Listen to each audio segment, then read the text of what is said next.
this is Paul Williams. I was just giving you a call back. Yes, yes, ma'am. So what I want to do is, now I got my notebooks and everything out. I want to go all the way back to the beginning, and the beginning is that this would have been about the time, I guess, that your brother was alive. My brother, she did all this after my brother. Well, she did all this. My brother had been dead for years when she started embezzling money and doing all this. But what I want to talk about is about the time when you first found out that Carol Boyd existed on the face of the earth. I mean, about how long ago was that? Oh, Lord. Wesley's been dead 26 years, and they've been married about 29 years maybe. Okay.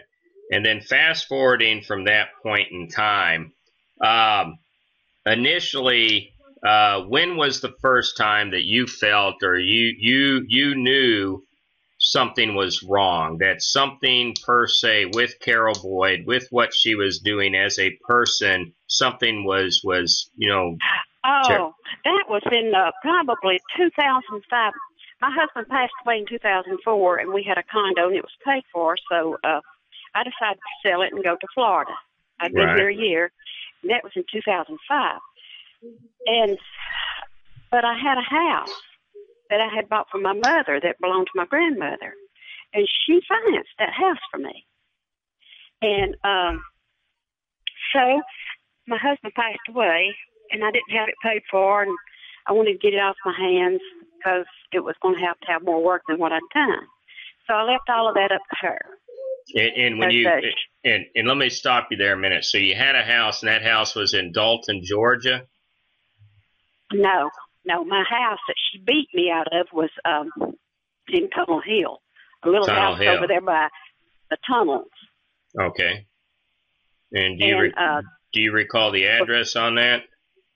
Yeah, that was 101 Main Street. Main Street. Okay. And so basically what happened, and how did it come about that you said, I think I'll go to Carol Boyd to sell this home? I mean, did you know that she was a broker, or, I mean, how did that happen? Yeah. Well, my mother was wanting to get rid of some property, and I wanted my grandmother's house. And Carolyn and my brother had lived there for a short time when my niece was small, just a baby. Well, and your niece, your niece, that would be Crystal. Very good. That's her, the oldest child. That's the one that Carolyn's got this house that she's living in. She has it in Crystal's name. She didn't have anything in her name.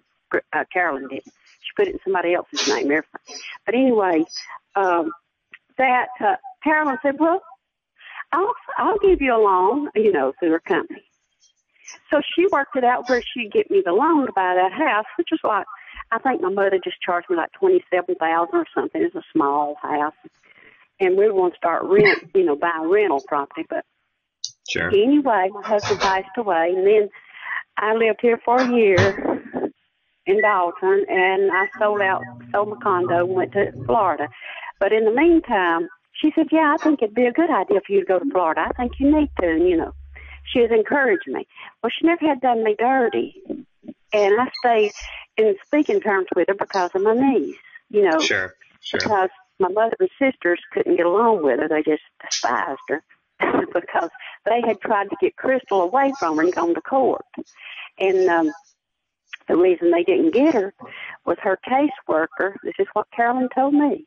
Her caseworker said, well, I saw the grandmother and the aunts there and all their finery and everything, and I just changed my mind. Now, that's what Carolyn told me. Well, anyway, she made me a loan, got me a loan approved to buy that little house through Regions Bank, I believe. And so I was getting ready to go to Florida, and I didn't know who to leave the house in care of, to rent it out or sell it or own a finance and whatever. So I left my payment book with her at her office. She was going to collect the rent or the house payment, whichever came first, and mail it in on the loan. Well, I kept getting letters from Regions Bank, and I'd call her. She said, oh, that's all right. Just throw it away. I've taken care of that. she wasn't making the payments. So the little lady that bought the house called me in Florida, and she said, Shirley, what are you and Carolyn trying to do to me? I said, what are you talking about? What do you mean? And the lady lost the house. And so I don't know who, they sold it in front of the courthouse later, and I don't know who owns the house. I have no idea who's in that house. But I just had to chalk it up this experience. Like I said, I had no money to fight her. And then my daughter came up for a visit, and I had her go look at the records at the courthouse, and there was nothing on file in that house at 101 Main Street, Tunnel Hill. And so she beat me out of that. And I don't know if she turned around and, no, they sold it in front of the courthouse. That's when I saw that you don't fool with her. Then through the grapevine, I'd heard she'd sold a house to a cousin of hers that had 2 mortgages on it, and they didn't even know it. And I do know that she had this young girl that would come out and do her appraisals and would appraise your homes.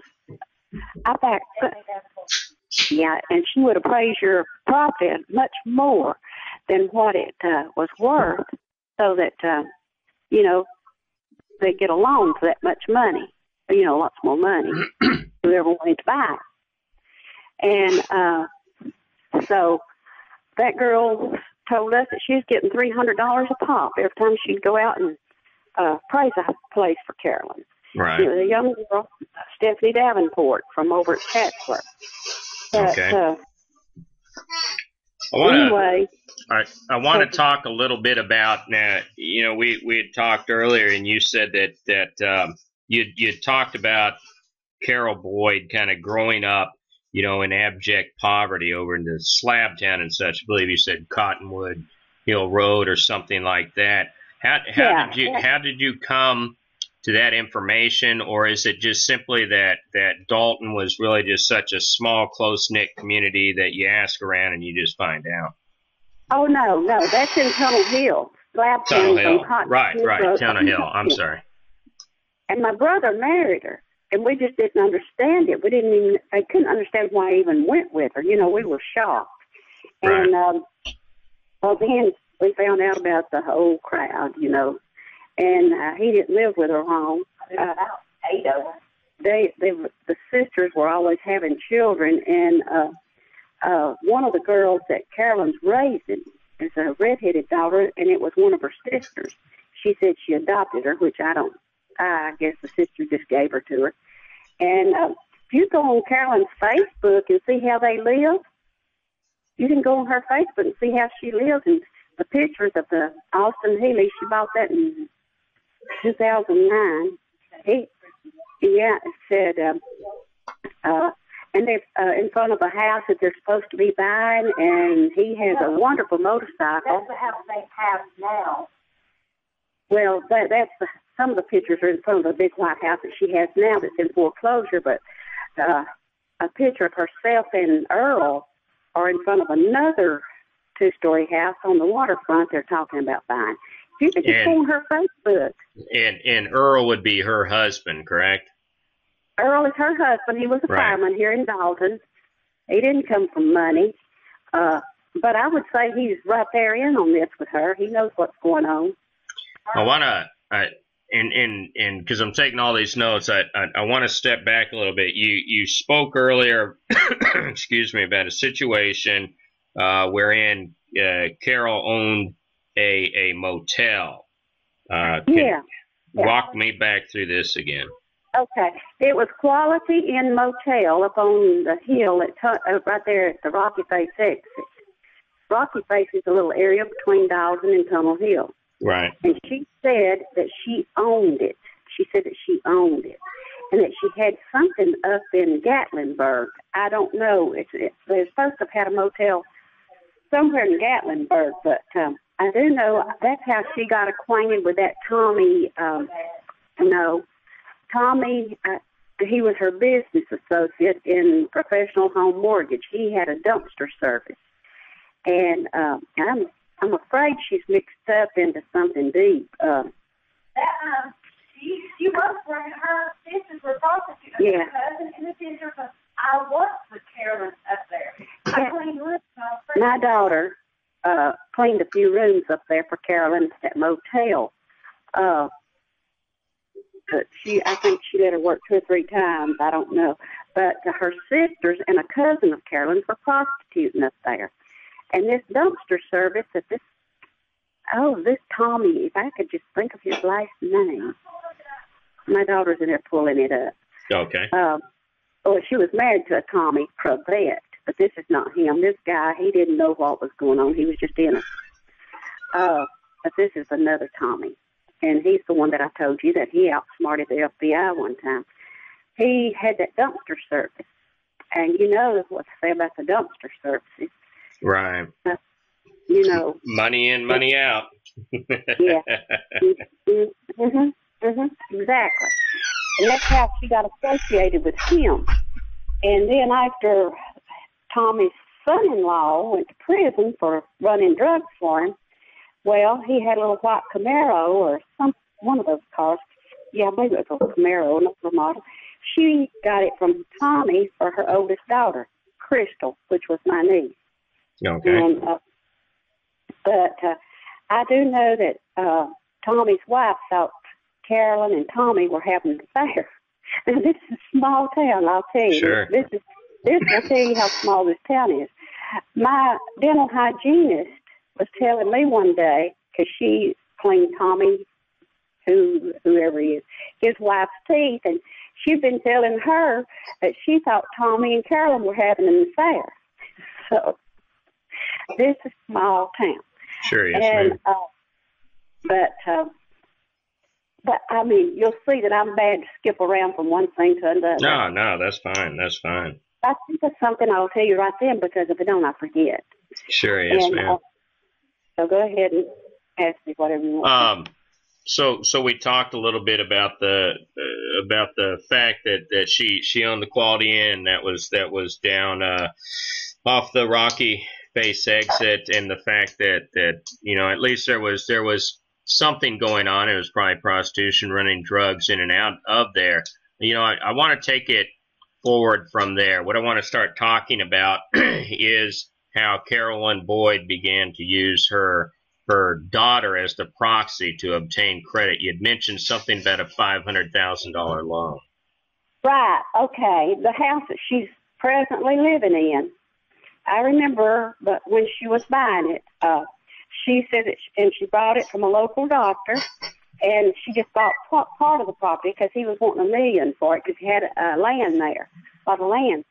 And so he built a house out from it. He wanted to downsize. So she bought it for $500,000, and I didn't know. I had no idea that it was in Crystal's name until I saw it in the local newspaper where it was going into foreclosure. So it went into foreclosure, and then about a month or so later, I read it again. It was in foreclosure again. But also Earl had some land going into foreclosure also, just a small piece over there close to Carolyn, plus just a small lot in Dalton in a undesirable neighborhood. So his went into foreclosure. Tommy Rector, R-E-C-T-O-R. R-E-C-T-O-R. Very good. Mm-hmm. Now that is he built a big home when they had the mortgage company together. He had a big home over here off of Hibbs Road. So Carol Boyd and Tommy Rector owned a business together for mortgages? Uh-huh. Very now good. We think, Rick, are you sure? The twins would know. He comes up with Tommy Rector. That does sound familiar. It is. She went back there. She looked at the computer. But anyway, yeah, they were in cahoots, and she's even told us when all of my dealings was going on with her that she'd have to go back to the office and do something. Said Tommy doesn't know how to do the first thing. He can't close a deal. He can't do this. Well, I didn't figure he could. I mean, he was just there as a, just as a cohort, just to help her, because he had a crooked mind too. And so I didn't know why she had closed that down. I didn't know what she was doing until I ran into lady that used to be her sidekick, and she did her so dirty that she was telling me some stuff, and I just taken it all in, you know. Then I ran into her again at the Walmart just a couple of weeks ago, and she's telling me that, yeah, she had moved her office up to the Tunnel Hill exit. And I said, well, why did she move up to that exit up there? Because it's, you know, forsaken. It's not that big an exit. And she said, I don't know. And so when we read on Craigslist, this guy from Pensacola put in there that, you know, where they had just up and moved overnight. So she had an office right here in town by the newspaper office. So that's, you know, she wants to give all those kids. She told me one time, she said, you know, if you want to get back at somebody, you know what the best way to do it is? And I said, no. She said, be prosperous.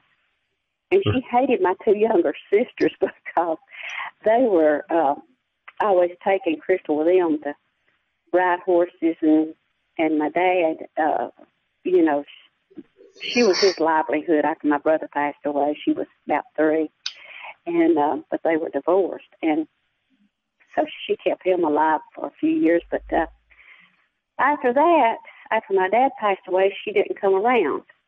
But not just because she's my niece, but I'm telling you, she's a good girl, Sure. girl, and she doesn't approve of what her mother does.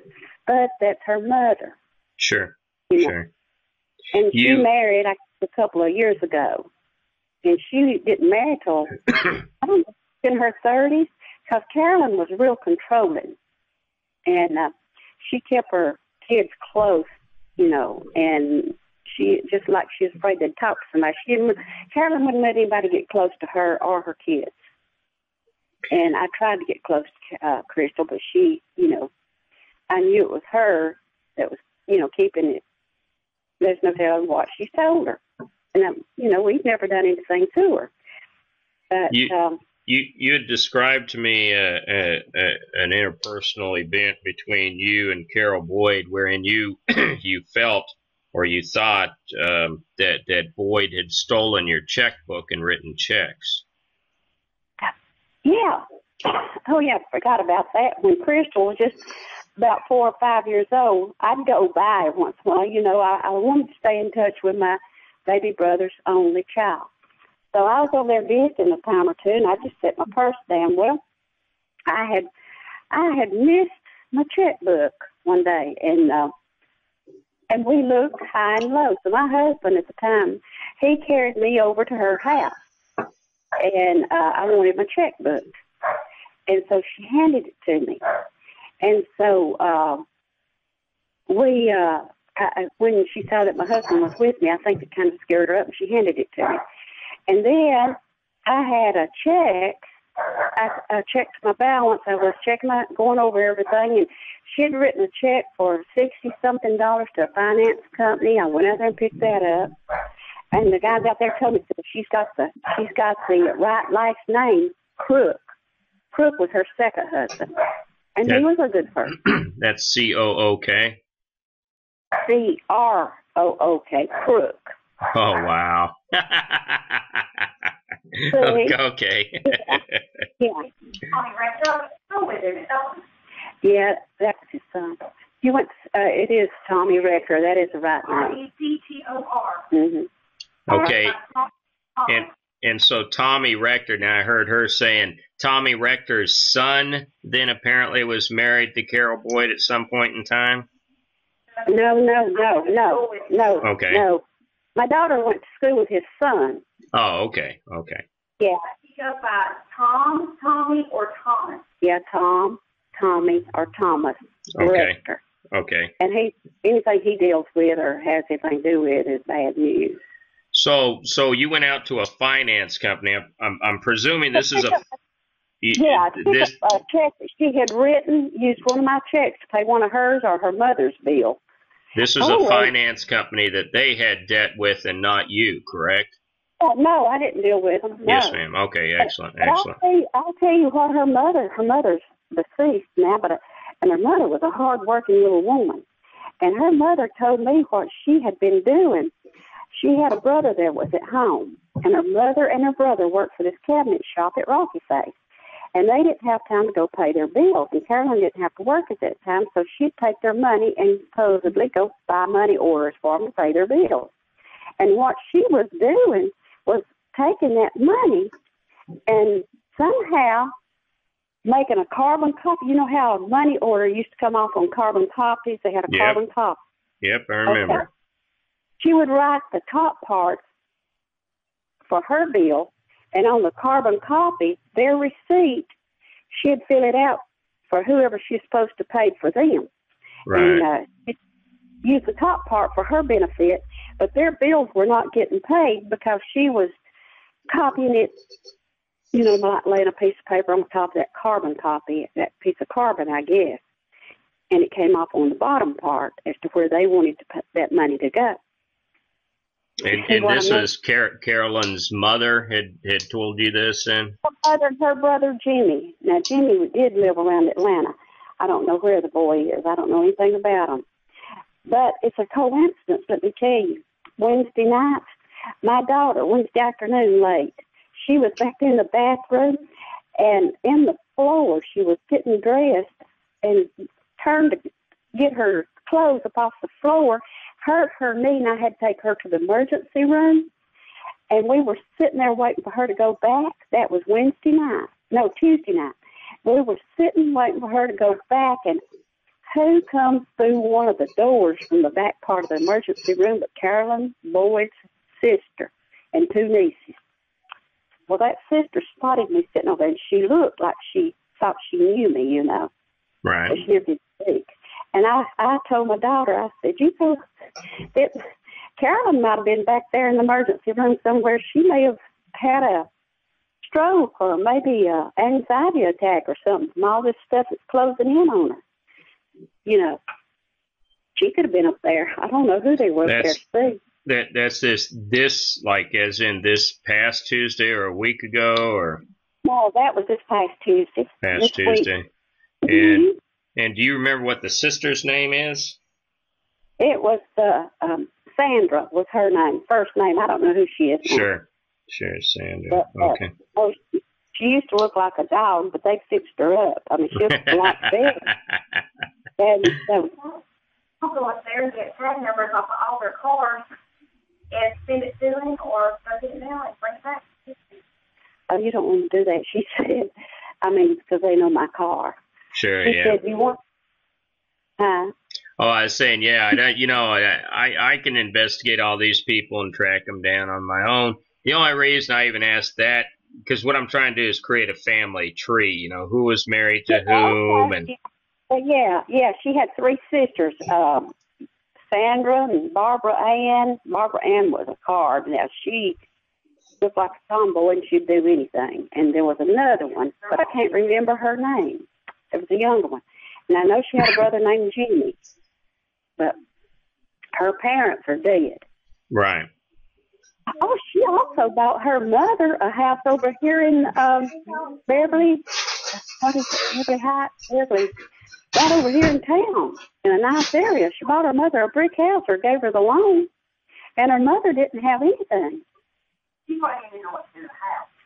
I mean, it went down. It made the neighborhood look bad because, you know, they're the type that didn't take care of anything. But she bought her mother a house, and God, she was putting everybody in her girls. They went to private school over here, and they both had new cars. In fact, they bought my dad's new pickup after he passed away for Crystal. That was my niece. And then the girl Amber, which is her second daughter, which is supposed to be on staff at Boyd Property Preservation, she bought her a new little Volkswagen convertible. And, you know, just always doing, and give them her bank card to go shopping, you name it. You told me that at some point in time, law enforcement had been looking for Carol Boyd, and they finally found her at 3 a.m. Can you elaborate a little on that? I was just wondering. I'm trying to think back. That's good. That's when she was married to the guy named Crook. She had written some bad checks, I believe. She probably has a rap sheet over here that we don't know about at the jail.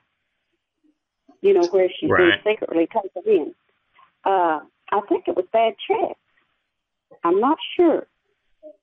But I know one time she rented a typewriter from one of the office supplies here and made out bank statements and showed them to her husband.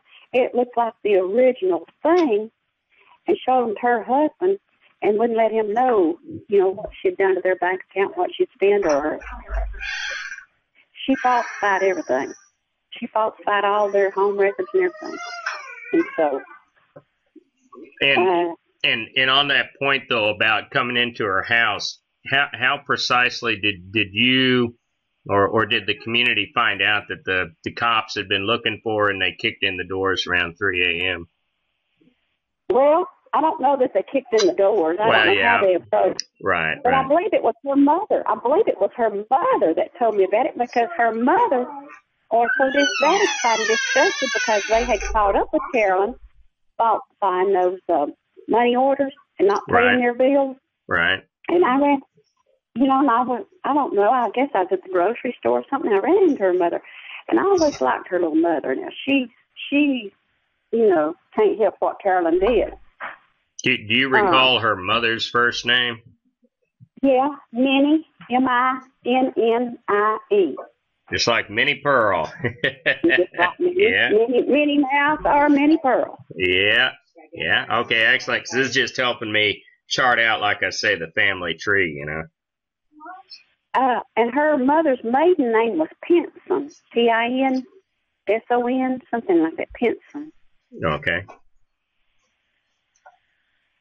And she had then kind of just related to you the fact that Carol had finally been arrested for something, and that they had come in about 3, or they got her, if you will, early in the morning sometime. Yeah, she just kind of related that to me.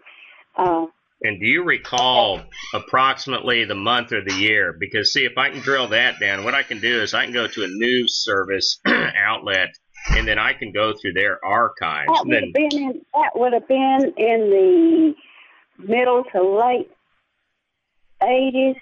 Okay. Maybe. And it might have been in the early 90s. Okay, excellent. I think. That at least lets me drill down a little bit. Over the past period of time, and because really where I came on board in all this was when I began to investigate literally the defraudment of these contractors across multiple states, which is really pretty recently. Over the past 5 years, I mean, did you or your family or anybody have any contact, or was there any gossip or anything that you guys were aware of locally with respect to Boyd, her husband? I believe you'd spoken something about the husband was going to leave her and then didn't end up doing that. I mean, anything like that? He did leave for a good while, and then he hadn't been back with her too long when they started this up. The only thing, about 4 years ago at my mother's funeral, I was in Florida and just had surgery. I couldn't make it up here, so my sister was describing Carolyn and Earl Boyd and how they were dressed. Of course, my sisters, they know they were fine sisters, and they know and they said no fireman dresses like she had him dressed. No fireman, not on a fireman's plate. And talking about his shoes, and, we all knew what they cost and all that kind of stuff. And she came into my mother's viewing. And so that's how. But then somebody had told me about Boyd Preservation. I forgot who saw that online and told me to go on there and look. And, I know my nephew did, because my sister that's in Florida, her daughter has a horse. And when they moved to Florida, they left it over at Carolyn's farm, because my niece has horses. And they're still over there. And so somehow my sister in Florida saw something, and she'd heard about this house Carolyn's in going to be up for foreclosure. So she called a realtor, and the realtor told her, she said, well, we sold them a truck. And I remember seeing that truck, because my daughter lives down the road from them. And I said, I remember seeing that truck. Well, they bought it from a realtor here, and they did get all the money. Well, and then they gave them a bad check. But Running in and out. I went online and looked up Boyd Property Preservation, and it showed Carolyn Boyd, or Carol Boyd. She's going to be Carol. She switches. And it showed the write-up about her, what a Christian lady she is, the experience she's had in mortgaging and all that type. And now meet our staff. Well, we go down through there, and one of them's her son-in-law, and two of them's her daughters, and the rest of them, one's that old Jerry Leonard. He ran for office because I remember seeing a sign out in front of Carolyn's house, too. He was running for office. He ran for judge, I believe, and my understanding is that he's also a member of not only the Masonic Lodge over in Dalton, but also the Shriners. Oh, well, that doesn't mean anything. Well, right. The reason I bring that up is because in addition to what people do publicly, when you're a member of the lodge, you can be held accountable at different levels. You know, I'm a member of the lodge. Yeah, right. I mean, it used to be a sacred kind of a sacred organization, but it's not now, because I was just telling my daughter that came up here just a few weeks ago at my house. We were having, somebody knew of a guy and said, well, he's a member of the Masons. I said, that doesn't mean a thing anymore. Used to, it did, but they were many and whoremongers and all that, and the Shriners.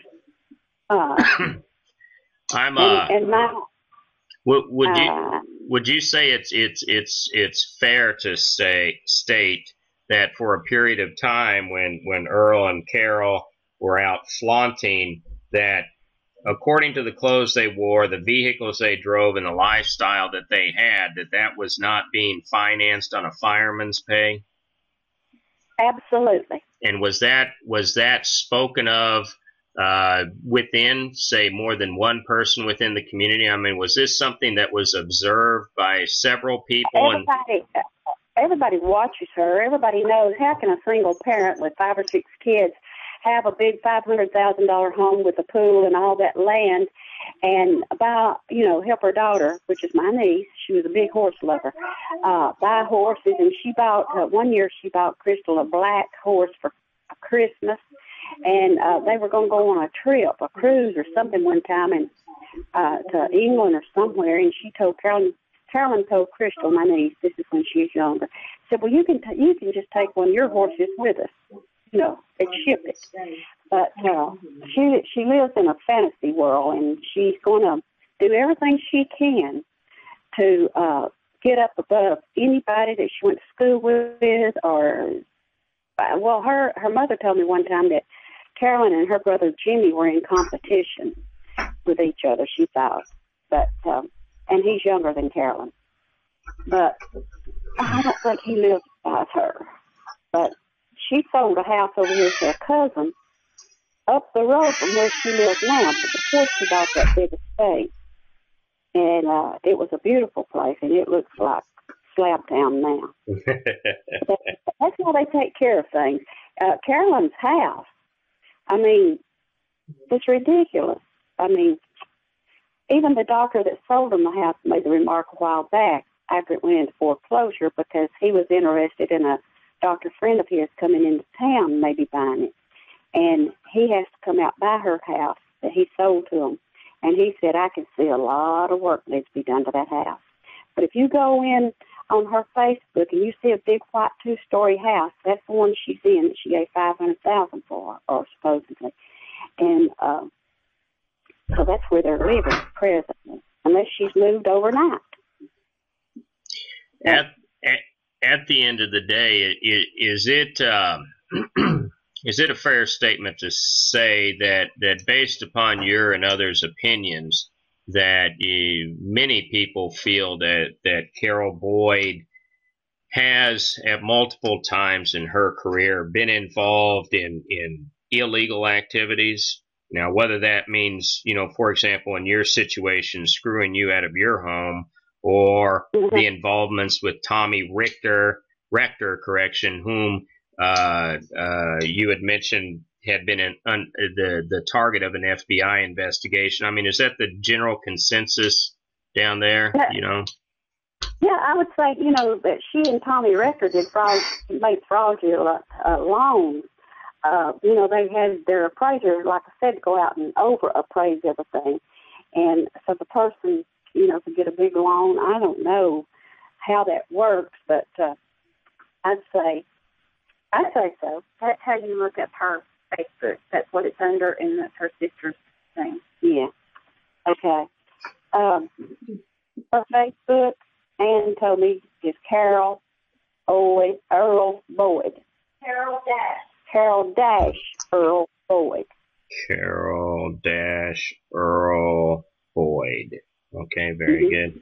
I'll definitely go look at that. What I'd like to do is I'd like to go ahead and I want to go over all my notes and everything here.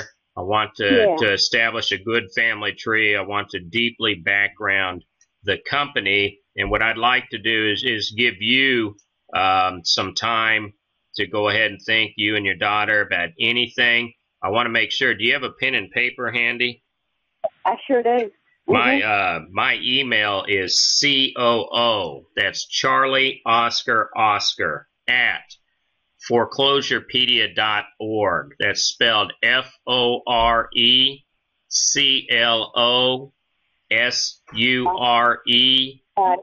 Yeah, I got it. Okay, very good. That's my direct email. My direct phone, always on my hip, is 865-719-9903. If you send me an email, I'll respond back immediately, and it'll have all my contact info in there. But what I'd like to really do is drill down pretty deeply on this. I'm gonna reach out to some other media outlets. They have what we call, basically media morgues. And they have, I'm a one-man show up here in the county with one stoplight. That's the reality. But these people are sympathetic to what I investigate. So what I won't do is release your information. What I'll do is reach out and say, hey, I want to find some information about this Crook family, about this Tommy Rector, about so-and-so, and try to get all the information that I can. And then I'd like to, in a day or two, revisit this whole deal and see whether or not anything else came to mind. Or in the meantime, if you guys have other individuals out there whom you can, quietly reach out to and say, hey, what's the dirt on these people? Because we have somebody who's interested in putting them under the courthouse. Then, I know of one lady that she was buying a house of my grandmother's, and it just so happened she's working in the office now, at the doctor's office, with my daughter. And because my daughter and I were having dinner the other night, and she asked me, says, do you know they call her Pete, do you know, I can't even think of her name right now. I said, that name sounds familiar. And we sat there, and I said, oh, no. I said, that's the lady that bought the house. It's supposed to be buying the house from me. And that lost it because Carolyn embezzled the money. And I said, Chrissy, please tell her that what happened, that I didn't have anything to do with it. She said, well, I'm not going to bring it up right now, but if it comes to, we'll get close enough to her, I will. But, right.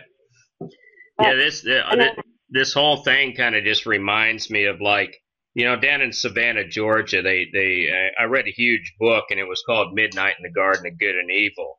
And albeit I love Georgia, and albeit Savannah, interestingly enough, has more parks per capita than anywhere else in the U.S., it seems that the origination of everything that's interesting like this always seems to originate in Georgia, and it originates from extremely poor people attempting to muscle their way into a level of aristocracy. And right.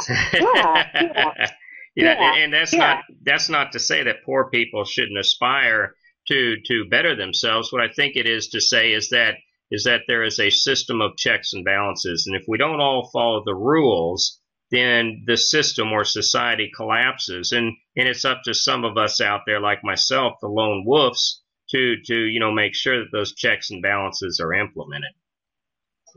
Well, I was just sitting here thinking, Now, Carolyn's children, they all have different daddies, or we don't know who. I mean, Crystal belongs to my brother. Amber, the second one, belongs to the Crook guy. She had a third daughter named Tyler, and we never did think that she belonged to the Crook. But he, she had him believing it, and he paid child support. Then she had twin boys, and that was supposed to belong to her third husband, Tommy Pravette, but everybody says that they wasn't his. And there's another one. There's a little redheaded girl in between that Carolyn is raising, and it was her sister's girl, and she gave her to Carolyn. And I think that's all. I believe that's all of the kids. I was just trying to think, Sure. Well, let's do this. It's it's getting on in the afternoon. First, I want to thank you and your daughter for being both, brave and courageous in even reaching out and speaking with me. I want to go over all these notes. I want to digest what I've written down and what we've discussed. I want to research. Say again. If you have any questions, feel free to call. I mean, I'm usually always at home. And what Ann and I were discussing a while ago before you called back, you don't know who she's tied in with. I don't know who's backing her. And so we're just talking. I think I do. I think she's involved with organized crime. I don't think organized crime in the sense. And so I don't know if this has anything to do with it or not, but there is known to be, a gang, Mexican cartel in Dalton. Right. And I don't know if they have anything to do with money backing her. I don't know. And so I've got to be extra careful, for my life. I don't, and that's what I said. I don't ever want to place you in harm's way. That's why I'm going to keep predominantly your name off the record unless and until the FBI steps in. But yeah, they step in, that'll be different, right. But I don't believe that Boyd is involved with organized crime like you think, like The Godfather, New York, and all that. What I believe she's involved with is what I call the nickel and dime organized crime. The good old boy who ran the bootleg and ran the numbers for a while. They have some money, they spread it around, they loaned it. They loaned it out to Boyd, and this is based upon a lot of information that I have. And what they said was, we don't get our money, we're not taking you to court. What we're going to do is we're going to put your hands over the counter, and we're going to take a hammer and we're going to break your knuckles. Now, that's a direct quote from one of the sources I've worked with. I'd like to see her if she doesn't go behind bars. I'd like to see her have to work a job just like everybody else, get out and work hard for what she has and see what it's like, and not take money from innocent people that's out there killing themselves to make a living and try to have a little something for their families. That's exactly what she's doing. Well, she defrauded a fireman right there in the Dalton Fire Department. Yeah. Well, and so, also, when I was signing papers down at her office before I moved to Florida, she had a plaque on the wall, and she was telling me that she said, I'm the millionaire sales real estate something of the year, like she'd sold so many millions. Yeah, I'm sure she did. She was laundering money. Tommy might have been there just kind of overseeing, and she was the front laundering money for him. But he built that big house here in town, and I'd like to know whatever happened to him. If I run into her, used to be sidekick, I'll ask her about Tommy Rector. I'll see where he might be now, because she knew him real well, and she won't know that what I'm doing, because I don't want her to know. I just act stupid. Well, I am kind of stupid, but I don't believe that. I don't believe that. To her, because and she told me that she had a little job now. This lady said she's got a little job. She's got a job now, just working the desk at some little old motel around here. I don't know which one it is. If I knew what she drove, I'd drive around and find out. Because I'll tell you what now, she's the woman that could tell you everything if she would. Brenda Helton. And Carolyn's third daughter, Tyler, lives with her. She lives with her because Brenda was more like a mother. Brenda's Brenda and her husband were more like parents to Tyler. And Tyler's got a little girl that's about 2 or 3. And she's never been married. She's lived there with them in Donville, in the Donville community. So, and she never did. Brenda was telling me that she never would buy Tyler a new car. She bought all these other kids new cars. That I couldn't understand why she never would buy Tyler one. And I said, I don't know, Brenda. I don't know. But when when I saw Brenda in the Walmart a few weeks ago, I was in one aisle. She went real fast down the other way. I heard, hey, Brenda. And my granddaughter was with me. And after I got through talking to her, my granddaughter told me, she said, I knew what you was doing. I was just trying to find out. And she's the one that told me that they had moved to the Tunnel Hill exit. Right. So, but she ran that. She would work the desk at that motel. She would keep Carolyn's kids. She did everything. Did all her leg work, just like she just worshipped Carolyn. And Brenda was talking about how dirty she did her. But that's one that could really give you some information. Now, that's the one the FBI needs to get a hold of with they step in and make her talk. Right. That was her right arm. Well, what I'm going to do, like I say now, is I'm going to take next day or so, drill down on all this information. With your permission, then I'll reach back out to you, and because I'm sure I'll have a ton more of questions, and then hopefully over. Do I need to pull my records on this house? I'd appreciate it if you would, because this is more. I still have all of it. This is more from the curiosity point of view, but if I can find somebody out there who would represent you for free, I actually have a good law buddy friend of mine down in Florida. Maybe he might step in, and he's a large firm. He has muscle, and so if we could maybe get you made whole, that would be up to you. I don't know if he would do it. I think maybe he would do it. And so I'd like to do that as well. But if for no other reason, so that we could pull all the information we can out of there to also begin to look in multiple directions for more stuff to research. Well, this attorney happened to be from the Lake Mary area. Is that his residence, Lake Mary, Florida? That I don't know precisely where he lives. His name is Matt Weidner. Matt who? Weidner. And he's not. He's an individual that I've worked with somewhat tacitly on other things, and I don't know. He may have a full schedule. He may not even be interested. But if nothing else, he may know somebody he can refer, and he may just say, "Hey, I can't help you." I don't know, but if I have the ability to help you, I want to do that as well. Because if a crime has been committed, if you've been defrauded, and I don't pretend to be a lawyer. I don't know the law. But when I have questions of that type of nature, I try to reach out to people who do know it. And at your age in life, there are certain compacts, there are certain lines in the sand in society that when those are crossed, I think all of us in society, we need to come together and we need to do what we can to prevent those lines from ever being crossed again, True. I had a question for you a while ago. Sure. When we talked the first time. Why would she have sent this lady in Florida her check to Wells Fargo Bank instead of sending the check to the lady that did the cleaning and Why did she send it to the bank? Why did she send a woman's check to the bank? Because, she was telling the lady that it was Wells Fargo Bank, Wells Fargo fault that she didn't get the check. It wasn't no fault of hers. That's a good question. One of her lies. My personal opinion is that her representative at Wells Fargo is complicit at best in a criminal action.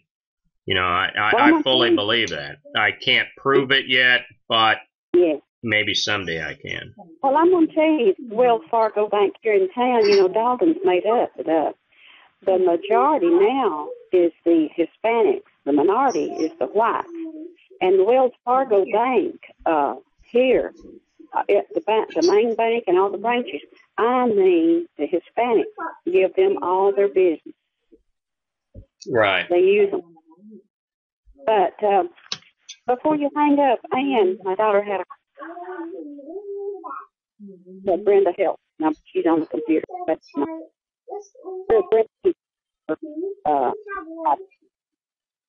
that type. Hello?